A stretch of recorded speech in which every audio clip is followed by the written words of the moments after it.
Every God of War had power fantasy when it comes to Kratos, meaning that you go into fights and you feel really strong. You feel powerful, you feel like you can take them on, you can feel like you can take anything on, no matter how small, no matter how big, it's like Kratos can handle it. So for this game, even though we were changing pretty much everything about the combat, we wanted to make sure that Kratos still felt like he was a powerhouse. The two things that we had talked about early on were like, one, we don't want to make an open world game. Two, we don't want to just mimic Dark Souls. As much as we like that game, there is kind of this interesting loop inside of it that we wanted to capture. That's when we really, I think, started embracing the fact that not all of God of War just has to be charge in, hit, and then sort of wake up after everything's over, right? We just didn't have that strategic element, that cerebral engagement. And all of the pieces that we put together throughout development put the player in a position that they have to think as they're fighting.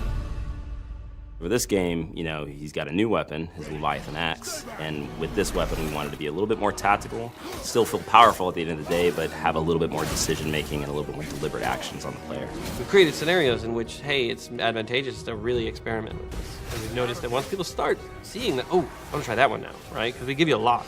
We want to make sure that, hey, when you win this fight, did you win it slightly different than this other player won the fight? Maybe you kicked him into a wall, stunned him, and grabbed him. Maybe you tripped him and then slammed your axe on top of him to split him in half. There's multiple ways to handle enemies this game. But I love the kind of trick shot stuff with the axe. So like throwing and tripping the character and then repositioning myself to put another character between me and the axe, recalling the axe and taking the character from the ground, popping him up, hitting another character in that line from behind, grabbing and then comboing that, launching him up, and then throwing a runic attack on him. Once you throw your axe, we didn't want Kratos to be useless. We wanted to make sure that he still had a moveset, so he's got a shield that can expand on command now. A lot of his bare hand attacks uses that to get more damage. With this thing, he can stun much easier, much faster than the axe itself. Well, Kratos can throw the axe. He has ranged abilities, right? If you're blocking, you have to block. But the addition of Atreus means I can block and actually fire arrows. So I can strategize that I can open somebody up while maintaining some safety and then quickly get in while they're opened up and then follow that up with something. So it gives you a really interesting sense that I can both have an aggressive stance and a defensive stance at the same time.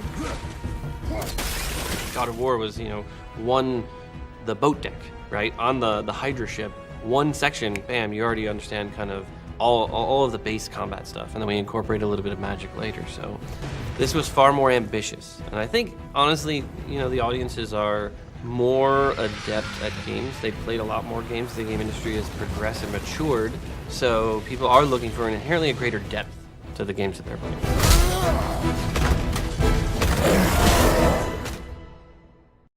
For the players.